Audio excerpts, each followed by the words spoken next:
ಅವ್ರದ್ದು ತುಂಬ ಹತ್ತಿರವಾದ ಫ್ಯಾಮಿಲಿಗಳು ಮಾತ್ರ ಅವತ್ತು ಮನೇಲಿ ಕಾರ್ಯಕ್ರಮದೆಲ್ಲ ಭಾಗವಹಿಸ್ತಾರೆ. ಆಯ್ತಣ್ಣ ಬರ್ತೀವಿ ಅಂದು ಬಂದ್ಬಿಟ್ಟು ಗುರುಗಳಾದ ಆಶೀರ್ವಾದ ಹೋಗಿ ಶಿರಡಿಗೆ ಹೋಗಿ ಮಾಡಿದ್ದೀನಿ ಅಂದ್ಕೊಂಡೆ ಬರ್ತೀನಿ. ಆದರೆ 1 ಗಂಟೆ ಫೋನ್ ಬಂದಾಗ ನನ್ನ ವಿಷ್ಣು ಸೇನಾ ಸಮಿತಿ ಅಧ್ಯಕ್ಷರಾದ ಪ್ರಸನ್ನ ಅವ್ರು ಫೋನ್ ಮಾಡ್ತಾರೆ. ಹೀಗಾಗ್ಬಿಟ್ಟು ಏನು ಮಾಡ್ತೀವಿ, ಮಲಗಿಲ್ಲ ಶಿರಡಿಲಿದ್ದಾಗ ಅಯ್ಯೋ ಟೆನ್ಷನ್, ಟ್ರೈನಲ್ಲಿ ಬರ್ತಾ ಇರ್ತೀನಿ.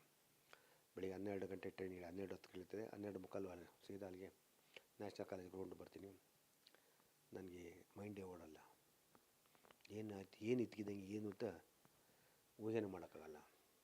ಅಷ್ಟೊತ್ತಿಗೆ ಆಲ್ರೆಡಿ ಎಲ್ಲ ತೀರ್ಮಾನ ಆಗಿರುತ್ತೆ. ನಾನು ಅಂದ್ಕೊಂಡೆ ಮೋಸ್ಟ್ಲಿ ಕಂಟಿನ್ಯೂದಲ್ಲಿ ಮಾಡ್ತಾರೆ ಅಂತ. ಇಲ್ಲ ಅಂಬರೀಷ್ ಅವರೆಲ್ಲ ತೀರ್ಮಾನ ಮಾಡ್ಬಿಟ್ಟರೆ ಮನೆಯವ್ರ ಜೊತೆ ಕೂತ್ಕೊಂಡು ಮಾತಾಡಿ. ಇದಕ್ಕೆ ಪಾಪ ಮನೆಯವ್ರದ್ದು ಯಾರು ತೀರ್ಮಾನ ಇಲ್ಲ. ಪ್ರಸನ್ನ ಅಂಬರೀಷ್ ಅವರು ಹೇಳಿದರೆ, ಒಬ್ಬ ಹಿರಿಯ ಕಲಾವಿದ ಅಂಬರೀಷ್ ಅಣ್ಣ ಹೇಳಿದ್ಮೇಲೆ ಯಾರು ಮಾತಾಡೋಲ್ಲ ಅಂತ ಸುಮ್ಮನಾಗೋದು. ಬಾಲಕೃಷ್ಣ ಸ್ಟುಡಿಯೋದ ಮಾಡ್ತಾರಂತೆ ಮಾತಾಡೋ ಜಾಗ.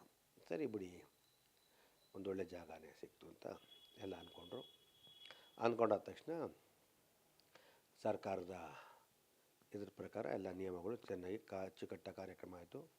ತುಂಬ ಚೆನ್ನಾಗಿ ಇಡೀ ಜನಸಾಗರನೇ ಮೆರವಣಿಗೆಯಲ್ಲಿ ಬಂತು. ಖುಷಿಯಾಯಿತು. ಜನಗಳು ಇಷ್ಟೊಂದು ಪ್ರೀತಿಯಿಂದ ಸ್ವಾಗತ ಮಾಡಿ ಕಳಿಸ್ಕೊಟ್ರು.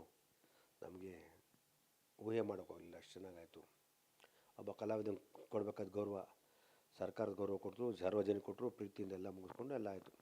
ಅದಾಗ 11 ದಿನ ಕಾರ್ಯ ಆಯಿತು, ತಿಂಗಳ ಕಾರ್ಯ ಆಯಿತು, ಇದಾಯಿತು. ಆವಾಗ ಅಲ್ಲೇ ಚರ್ಚೆಗಳು ಶುರು ಆದವು. ಸರಿ, ಇದು ಯಾವ ರೀತಿ ಮಾಡಬೇಕು? ಯಾಕೆಂದರೆ ಅವರು ಬಾಲಣ್ಣನಿಗೆ ಸರ್ಕಾರದಿಂದ 20 ಎಕರೆ ಅದರ ಜಾಗ ಮಂಜೂರು ಮಾಡ್ಕೊಂಡಿದ್ರು.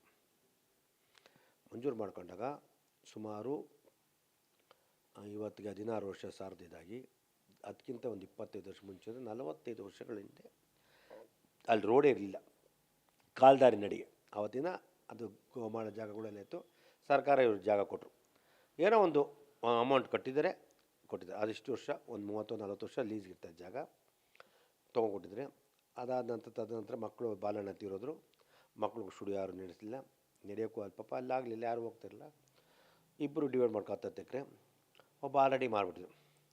ಒಬ್ಬರು ಪ್ರಭಾವಿ ನಾಯಕರು 10 ಎಕರೆ ತೊಗೊಂಡು ಲೇಔಟ್ ಮಾಡಿ ಯಾರಿಗೂ ಮಾರಿಕೊಟ್ರು ಆ ಜಾಗನ. ಇನ್ನು 10 ಎಕರೆ ತಮಗೆ ಬಿಟ್ಟಿದ್ದು ಬಿಟ್ಬಿಟ್ರು.